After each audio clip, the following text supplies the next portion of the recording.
आखिर जब सूर्यपुत्र कर्ण दिग्विजय यात्रा के दौरान द्वारिका को जीतने गया, तब भगवान श्री कृष्ण ने क्या किया? क्या भगवान श्री कृष्ण और कर्ण के बीच महायुद्ध हुआ था? तो आइए जानते हैं। भगवान श्री कृष्ण जैसा उत्कर्ष और साहस से भरा योद्धा द्वापर युग में कोई भी नहीं था, क्योंकि श्री कृष्ण स्वयं भगवान विष्णु के अवतार थे। अपनी असीम शक्ति से वो किसी को भी पल भर में ख़त्म कर सकते थे। लेकिन क्या आप जानते हैं कि एक बार कर्ण ने भगवान श्री कृष्ण की नगरी द्वारका पर आक्रमण किया था? आखिर क्यों कर्ण ने द्वारिका पर आक्रमण किया था? और जब कर्ण ने द्वारिका पर आक्रमण किया, तब भगवान श्री कृष्ण ने क्या किया? तो दोस्तों, एक बार जब कौरव वन विहार करने गए, तब गंधर्वों ने उन पर आक्रमण किया था और इस युद्ध में गंधर्वों ने कौरवों को परास्त करके दुर्योधन को बंदी बना लिया था। गंधर्वों और उनके राजा चित्रसेन ने युद्ध में कई सारी मायावी शक्तियों का प्रयोग किया, जिसके कारण कौरव उनके सामने टिक नहीं पाए और इस युद्ध में लाखों गंधर्वों ने एक साथ कर्ण पर आक्रमण किया था और कर्ण के धनुष को तोड़ डाला, जिस वजह से कर्ण को युद्ध से पीछे हटना पड़ा। गंधर्व युद्ध के समय कर्ण के पास अपने दिव्य धनुष यानी विजय धनुष था ही नहीं, क्योंकि कर्ण ने कभी भी विजय धनुष का इस्तेमाल नहीं किया।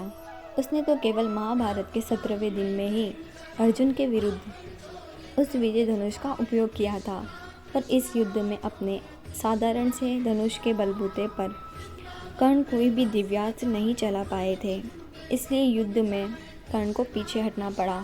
अब कर्ण के सामने ही गंधर्वों ने दुर्योधन को बंदी बना लिया था, लेकिन कहते हैं कि अर्जुन ने ही गंधर्वों से स्वयं दुर्योधन को बचाया और इसी के चलते लोग कर्ण की वीरता पर कई सारे सवाल उठाने लगे, जिसके बाद कर्ण ने अपने खोए हुए सम्मान को वापस पाने के लिए दिग्विजय यात्रा करने का विचार किया।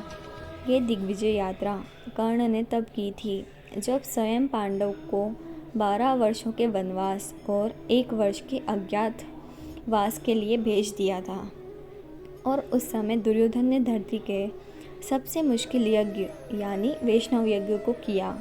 उसी समय कर्ण ने दिग्विजय यात्रा शुरू की और वो अपनी विशाल सेना के साथ दिग्विजय के लिए निकल पड़ा। पहले कर्ण ने पांचाल नरेश द्रुपद के राज्य पर आक्रमण किया और अपनी विशाल सेना के साथ कर्ण ने द्रुपद के राज्यों को चारों ओर से घेर लिया। जब द्रुपद को संदेश मिला कि कर्ण ने उसके राज्यों पर आक्रमण किया है, तब द्रुपद ने अपनी सेना को लेकर युद्ध क्षेत्र में जा पहुंचा। इसके बाद कर्ण और द्रुपद में एक भयंकर युद्ध हुआ, लेकिन कहते हैं कि इस युद्ध में कर्ण ने द्रुपद को पराजित कर अपने अधीन कर लिया था और इसके बाद द्रुपद का राज्य पांचाल हस्तिनापुर के अधीन हो गया। कर्ण ने द्रुपद को सोना चांदी और कर देने के लिए विवश कर दिया था। महाभारत काल में भगदत्त नामक एक पराक्रमी राजा हुआ करता था। वो पराग ज्योतिषपुर का राजा था। वैसे तो भगदत्त बहुत ही बुजुर्ग योद्धा था, लेकिन फिर भी उसमें इतना पराक्रम था कि उनसे युद्ध करने का कोई भी नहीं सोचता था, क्योंकि उनसे युद्ध करना बिल्कुल नामुमकिन था। दरअसल भगदत्त के पिता का नाम नरकासुर था। उसके पास भगवान विष्णु का वैष्णव अस्त्र था। उसने अपने पुत्र भगदत्त को यह अस्त्र दे दिया था। वैष्णव अस्त्र को किसी भी अस्त्र से नहीं रोका जा सकता था, लेकिन कर्ण ने अपने दिग्विजय यात्रा के दौरान महापराक्रमी भगदत्त को भी परास्त कर दिया था। दिग्विजय यात्रा के समय कर्ण ने भगदत्त के राज्य पर बड़े ही कुशलता के साथ आक्रमण किया और इसके बाद भगदत्त के साथ जब कर्ण का महायुद्ध हुआ, तो कर्ण उसमें भगदत्त को परास्त करके एक वीर योद्धा कहलाया। इसके बाद कर्ण ने मगध और छेदी को भी जीत लिया था। इसी तरह कर्ण ने सारी दिशाओं में दिग्विजय यात्रा कर सारे राज्यों को अपने अधीन कर लिया, यानी कि हस्तिनापुर के अधीन कर लिया। और अंत में कर्ण अपनी सेना को लेकर श्री कृष्ण की नगरी द्वारिका पे पहुंचते हैं। देवराज इंद्र के पुत्र अर्जुन के साथ कर्ण की दुश्मनी थी, इसलिए इंद्र ने जल्द ही कर्ण की दिग्विजय यात्रा का संदेश बलराम जी के पास पहुंचा दिया। अब इंद्र बलराम जी से कहते हैं कि हे बलराम, कर्ण दिग्विजय यात्रा पर निकला है। उसने एक एक करके सारे राज्यों को परास्त कर दिया है और अब उसकी नज़रें द्वारिका पर है और वो अपनी सेना के साथ द्वारिका की ओर बढ़ रहा है। इंद्रदेव की यह बात सुनकर बलराम जी कहते हैं, हस्तिनापुर की अधीनता हम यादव कभी भी स्वीकार नहीं करेंगे। अगर कर्ण की सेना द्वारिका के द्वार पर पहुंची तो हम उसकी सेना के साथ साथ उसे भी यमलोक के द्वार पर पहुंचा देंगे और आज पूरा संसार बलराम के क्रोध को देखेगा। द्वारिका पर आक्रमण करने से पहले कर्ण को यमलोक भेज दूंगा। इसके बाद बलराम जी भगवान श्री कृष्ण के पास जाकर उनसे कहा, कर्ण का दुस्साहस तो देखो कन्हा, वो सेना लेकर हमारी द्वारिका पर आक्रमण करने आ रहा है। तुम अपना सुदर्शन चक्र उठाओ, आज पूरा संसार यादवों का बल देखेगा। मैं नहीं चाहता कि युद्ध की अगुवाई तुम करो, क्योंकि युद्ध की अगुवाई मैं करूँगा और कर्ण और उसकी सेना को मौत के घाट उतार दूंगा। बलराम जी के क्रोध को देखकर भगवान श्री कृष्ण ने उन्हें शांत करते हुए कहा, दाऊ, आप पहले शांत हो जाइए। बिना कर्ण की मंशा को जाने हमें उससे युद्ध नहीं करना चाहिए। जितना मैं कर्ण को जानता हूँ वो सभी योद्धाओं से थोड़ा भिन्न है। वीर होने के साथ साथ वो बहुत ही विनम्र स्वभाव का भी है।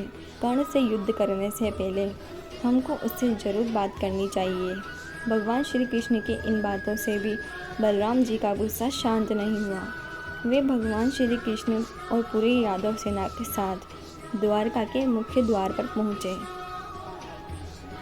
जी हाँ, यादव सेना यानी कि नारायणी सेना, जिसका मुकाबला कोई भी नहीं कर सकता था। इसके बाद कर्ण भी अपनी सेना के साथ द्वारका पहुँचे और अपने सामने बलराम जी और श्री कृष्ण को देखकर हाथ जोड़कर प्रणाम किया। लेकिन बलराम जी का क्रोध शांत नहीं हुआ। उन्होंने अपने हाथ पर हल उठाकर कर्ण को युद्ध की चुनौती दी। बलराम जी की इस चुनौती को देखकर कर्ण ने अपने धनुष को उठाया और 2 बाणों का एक संधान किया।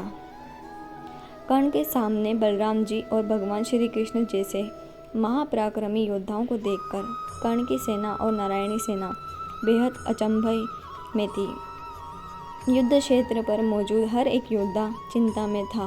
इसके बाद कर्ण ने धनुष की प्रत्यंचा को खींचकर भगवान श्री कृष्ण और बलराम जी पर एक बाण चलाया, जो देखते ही देखते 2 भिन्न बड़ी बड़ी मालाओं में बदल गया और देखते ही देखते भगवान श्री कृष्ण और बलराम जी के गले में ये माला जाकर गिरी। कर्ण की विनम्रता को देखकर बलराम जी का क्रोध शांत हो गया। वो आश्चर्यचकित हो गए और इसके बाद कर्ण ने बलराम जी से कहा, बलदाऊ, हस्तिनापुर की तरफ से मैं दिग्विजय यात्रा करने निकला हूँ। मैंने चारों दिशाओं के सारे राज्यों को जीत लिया, लेकिन श्री कृष्ण और आपसे युद्ध करके भला मैं कैसे जीत सकता हूँ? और आखिर कौन जीता है आज तक? तो मैं जीतना क्यों चाहूँगा? इसलिए मैं द्वारिका को जीतने नहीं आया हूँ, बल्कि द्वारिका के साथ संधि करने आया हूँ। इसलिए हे बलदाऊ, कृपया आप हस्तिनापुर की मित्रता को स्वीकार करें। कर्ण की बातों को सुनकर बलराम जी बहुत प्रसन्न हुए। उन्होंने कर्ण से कहा, अद्भुत कर्ण, अद्भुत। तुम्हारे इस विनम्रता को देखकर मैं बहुत ही प्रसन्न हुआ हूँ। मैंने बहुत से बड़े बड़े पराक्रमी योद्धा देखे, लेकिन उनके अंदर विनम्रता की हमेशा कमी रहती है। लेकिन आज मैंने तुम्हें देखा तो मैं धन्य हो गया। समस्त राज्यों को जीतकर तुमने अपने पराक्रम की घोषणा तो कर दी, लेकिन साथ ही तुम्हारी विनम्रता को देखकर मैं बहुत ही प्रसन्न हुआ हूँ और इसलिए मैं हस्तिनापुर की मित्रता को स्वीकार करता हूँ। और उसके बाद भगवान श्री कृष्ण और बलराम जी ने कर्ण को द्वारिका पर आमंत्रित भी किया, जहाँ कर्ण समेत उनकी पूरी सेना को भोजन परोसा गया। वैसे तो कर्ण ने कई सारे राजाओं को परास्त करके उनके राज्यों को अपने अधीन कर लिया, यानी कि हस्तिनापुर के अधीन कर लिया, लेकिन उसने द्वारिका पर आक्रमण नहीं किया और ना ही उनसे युद्ध करने की सोची, क्योंकि स्वयं कर्ण भी जानता था जहाँ पर शेषनाग और स्वयं श्री हरि विष्णु के अवतार मौजूद है, वहाँ कोई साधारण मनुष्य तो क्या, देवता भी युद्ध नहीं कर सकते। तो दोस्तों, कैसी लगी आपको ये वीडियो? अगर आपको ये वीडियो अच्छी लगी हो तो वीडियो को लाइक करें, और यदि आप मेरे चैनल पर पहली बार आए हैं तो इस चैनल को सब्सक्राइब अवश्य कर लें।